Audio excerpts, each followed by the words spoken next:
All right, guys out there, who would you rather marry? A girl boss or a trad wife?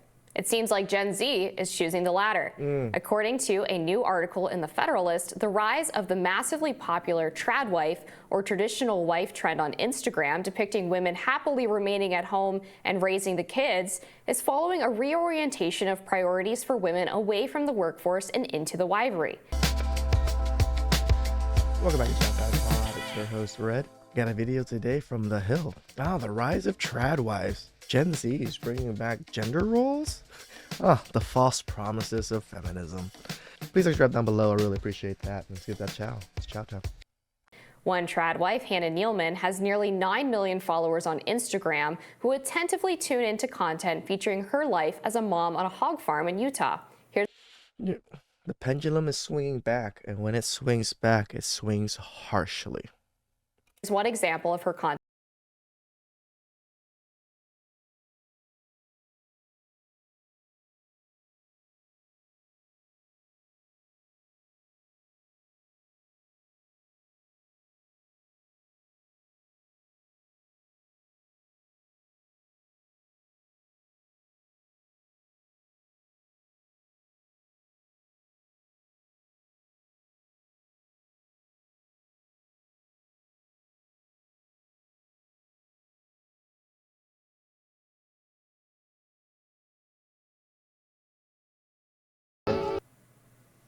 Some question whether this lifestyle is possible or even desirable. Nealman's is married to the son of JetBlue's You can just see her face right now. She is not happy with this. founder with a net worth of nearly $400 million. This has led to accusations that this lifestyle only works for the ultra-rich. Others say the rise of the trad wife is just an excuse to push back on the gains made by feminists in the modern era and return women to a more subservient role. Here to discuss is author of this Federalist piece and a research associate at the Heritage Foundation, Emma Waters. Emma, welcome back to Rising. Hi, thanks for having me. Right, so let's just go on right now. Look at her face, resting bitch face, her face, nice, soft face, her, I caught her at a bad moment. Let's a lot of normal, happy face. Right? Who would you guys approach? Who would you want to marry? Who do you think would make a better partner? Was it be this one or this one? Just by straight looking at them. This trend, I think, started during the pandemic, and a lot of women ended up leaving the workforce after their jobs went remote. This was talked about in the media as sort of a tragic trend about how they needed to actually figure out how to get women back to work. But a lot of women that I've talked to say that the pandemic basically reminded them that they actually enjoy being at home and enjoy taking care of their kids. Where did your inspiration? Isn't it a shocker? This is what men have been telling women this whole time, and women have been railing against it. But all of a sudden, the pandemic happened, and all of a sudden they're like, oh, yeah, we do enjoy this. We've been telling you this whole time. And we were seen as misogynistic. We're seen as like evil people trying to oppress you. For this piece come from, and what has been your experience in terms of the research that you've been doing on the rise of this trad wife trend? So I'll be the first to admit that I was actually highly skeptical of the trad wife influencers for a long time and really critical of them. So similar to some of the criticisms that you hear, it's unrealistic. They're playing into a stereotype and they're trying to paint this one vision of womanhood, of what it means to be feminine, that's maybe just not representative of what most women actually want. But as I was observing COVID and then even just the last few years, the changes we've seen in the way that women prioritize their time, I started to realize that even though these TRADWIFE influencer accounts are usually showing the most extreme version of what it means to be a feminine homemaker at home with all of her children, that in many ways it was actually tapping into this deep need within Gen Z. I mean, the fact that she has 9 million followers, and I'm guessing a lot of those are moms of kids who probably aren't getting to live the kind of lifestyle that she is. that there is this inherent and like deep hunger among women to really be at home with their children. And I think many women experience the burnout of girl boss culture, of the corporate full-time work lifestyle where you're rushing the kids off to school or to daycare, you're getting to work, you're doing the best job that you can, and then you have to hurry and go pick them back up, and then dinner's ready. And then it just goes on and on. And COVID introduced this restful time where all of a sudden you could slow down, you could take time with your kids and really enjoy some of the more domestic arts that many aspects of our modern and especially urban life don't allow. And so all of that together and just seeing the happiness that a lot of women were deriving from this, I thought it was something really important to consider more closely.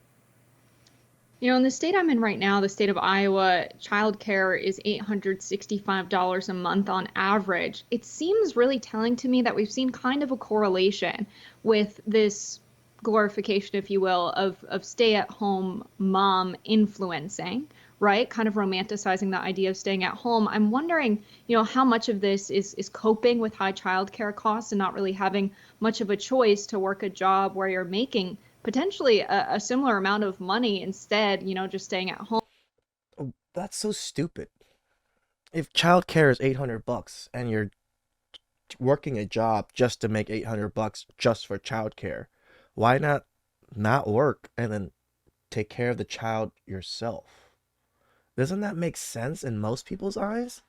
Doesn't Why doesn't that make sense in women's eyes? Why is working and making your own money such an important task to women when it doesn't offset the roles that you are able to do at home?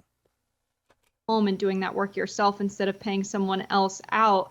I just don't think Gen Z would really want to go back to the 1950s, which I think is where a lot of this trad wife core comes from, when women couldn't have their own bank account or buy a car. You know, it wasn't until the 1960s that you could, but only with your husband's signature. And Shut the fuck up. We're not going back to the 50s, girl. What the fuck are you talking about? Even if women were to go back at home now, they're still allowed to have bank accounts. They're still allowed to do all the things that you just mentioned that they weren't allowed to do. You're so stupid. You think people just want to go back in time when women didn't have the rights anymore or something? No, women still have all the rights they want, and now they get to choose to be a trad wife or stay at home. What's the problem with that? Why do you automatically take it back to the 1950s, 1960s when women were oppressed and couldn't have bank accounts and blah, blah, blah, blah, blah? Women were allowed to have bank accounts. They just weren't allowed to have bank accounts when they were with a husband. So if you wanted to be single, alone, and doing your own thing, women were allowed to do that. There were women millionaires back in those days. But that never gets mentioned. And then finally in 1974, you know, it became legal for women to have their own finances. And so I just don't think a lot of Gen Z women want to go back to that.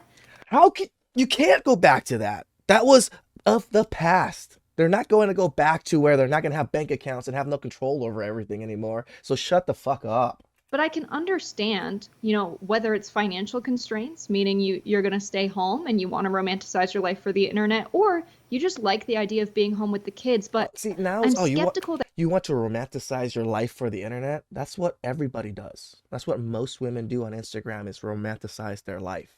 So they are romanticizing the trad life, and you're upset about it. And we can easily tell that this person on the left here is quite upset. I can just see her face as she says everything. people want to go back to the actual world legally of what the 1950s was. What's your sense of that? Yeah, it's a great question. And notably, credit card debt did not begin to skyrocket in the United States until women could have their own credit card without their husband's signature.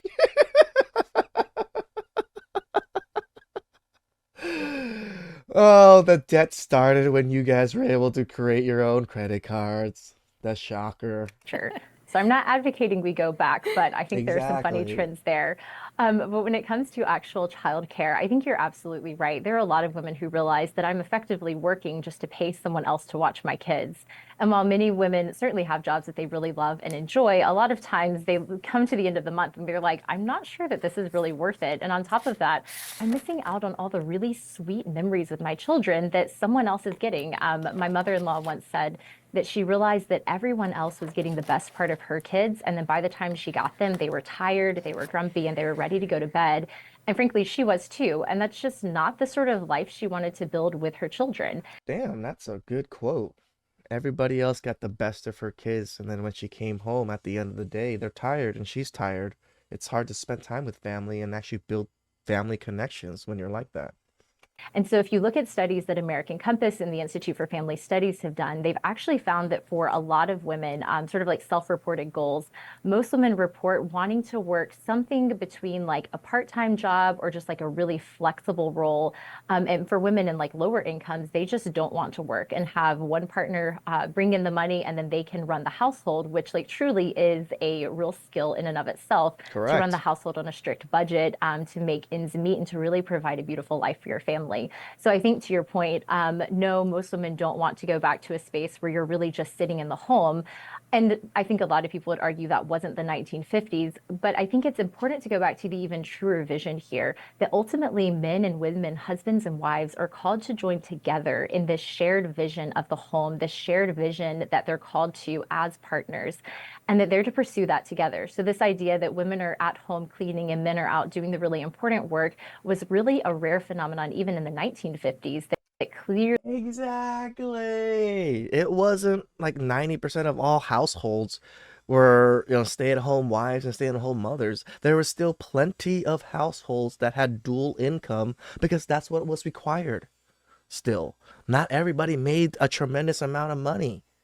So this whole going back to the 50s and 60s where women didn't work, women were just, like house slaves. What the fuck are you guys even talking about? You guys never even lived that lifestyle. You guys probably never even seen it because you guys grew up in the 80s, in the 90s, but yet you guys put this on what was going to happen and what's going to happen. clearly did not sit well with women. And so, what I think is exciting is that the overcorrection that some of these TRADWIFE influencers are presenting is hopefully bringing people back to a happy, normal state where women can engage in meaningful work, but also have time to raise their children, to be present with their husbands, and to build a community. Think of all the stats of loneliness and the lack of community, where even women now are reporting fewer and fewer close friends. It's hard to ignore that trend if you're thinking about full-time work, because frankly, when you're in the office all the time, like that is where your energy is going. So I'm hoping that like the outcome here is that we're just able to like reclaim a much happier, and balanced life where women are able to do the work that they care about, but also receive the support and flexibility that they need to really build this anti-fragile, and very happy life for themselves.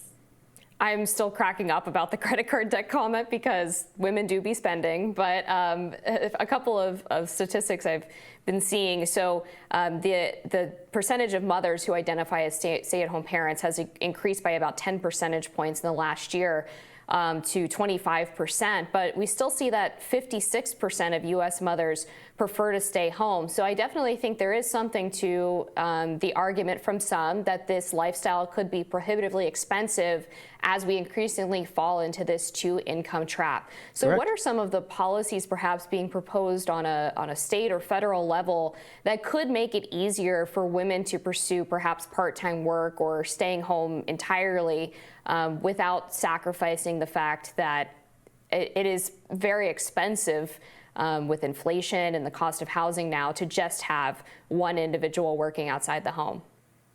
Yeah, and so unfortunately, under the Biden administration, there really seems to be this targeted attack against working mothers.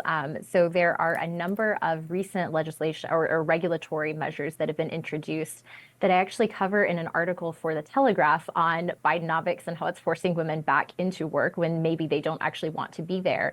And so unfortunately, you're seeing things like the IRS is requiring reporting on even small purchases through PayPal or through Venmo, where a lot of women who work contracted or flexible jobs selling through Etsy or doing other work like that are able to actually have a really good flexible income that works for their schedule. They're now adding more reporting requirements, more time to it to make it difficult. There are a few other measures that they've introduced. Yeah, the government doesn't want you to stay at home. The government wants dual income so they can tax the shit out of you guys. This is exactly what men have been saying. If you guys, most women stayed home, government can't really do this. They are forced, and all these companies are forced to pay much higher wages because there's much less workforce. Right now, there's not a job issue or a labor issue. It's not a labor issue right now. It's job issues. There's such shitty jobs that pay so shittily. Nobody wants to work those jobs. Why? Because these companies want to penny pinch the shit out of the workers. That again would just add more barriers to women trying to find these creative options for work. And on the positive side, that's what we have to be seen. I know a lot of people would really like to see a way of transforming daycare subsidies in a state and making it like an ESA or an education savings account. So the money that the state has quote unquote set aside for you to send your kids to daycare for free, what if you actually just gave that to the families and let them decide how they spend their daycare money? So maybe That would make sense. that's paying the mom to be home with her children, or maybe that's having a grandmother or another close friend be involved. And I think things like that really empower parents to spend their money and to utilize. I really love that idea, to be able to give that to your grandparents or to your mother and father to help raise the kids. Why? It's a double dip. The government's paying this money out anyways. Might as well give it to me so I can give it to my father, and he's taking care of my kids, and he also gets an income too from taking care of the kids. It all makes sense, at least in my mind. This is how Asians do it. When one of our elderly becomes so elderly that where they start getting retirement and stuff, we just put ourselves as the person that's taking care of them, so we get that little bit of extra income. I think it's like a couple $100 depending on like how disabled the person is, and they live with us anyways. We take care of them anyways. It's just a little bit of extra income now. It puts a little bit of pressure off of that person that's pretty much the breadwinner. The resources that they have on a federal and state level in a way that really reflects their values. I think that's the direction a lot of policymakers are interested in going, and that's where we really need to encourage them to go. I agree.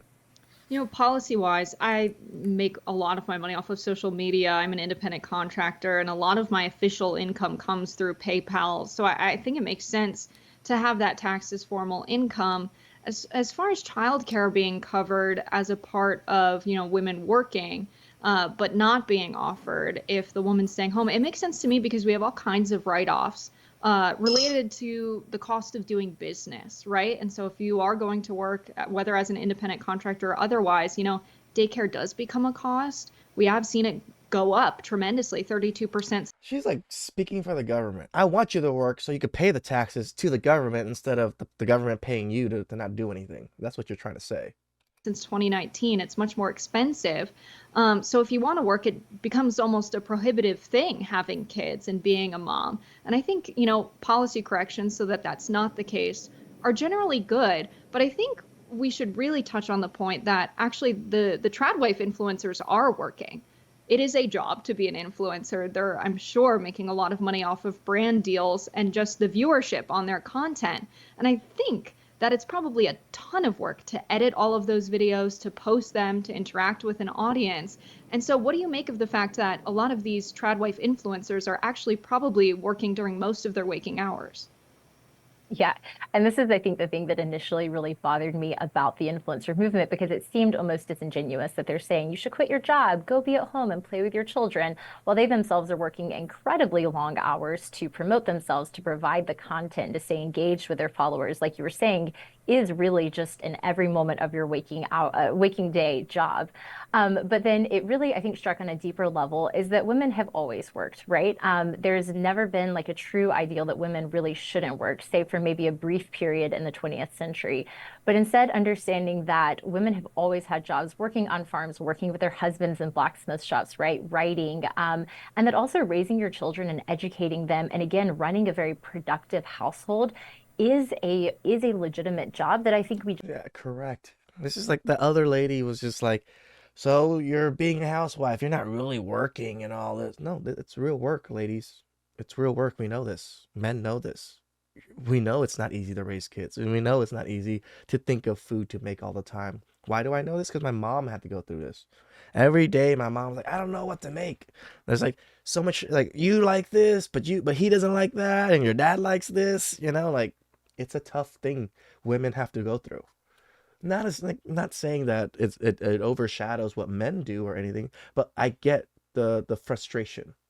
Don't spend enough time talking about. And frankly, this is something that I'm really interested in myself of learning, living in Washington, D.C. in a very urban area. What does it mean to have a productive household where we're actually working and being very faithful with what we've been given in a way that we actually are able to show something for our time, right? That home is not just a landing pad, a place that we come to rest for leisure, and then we go outside of the home to do our real work. So I agree that there's sometimes the frustration in some of their messaging. But again, hopefully this ultimately communicates to Gen Z and to future generations that like work is good, that we all want and have this desire to work, that it boosts our self-esteem in a really positive way.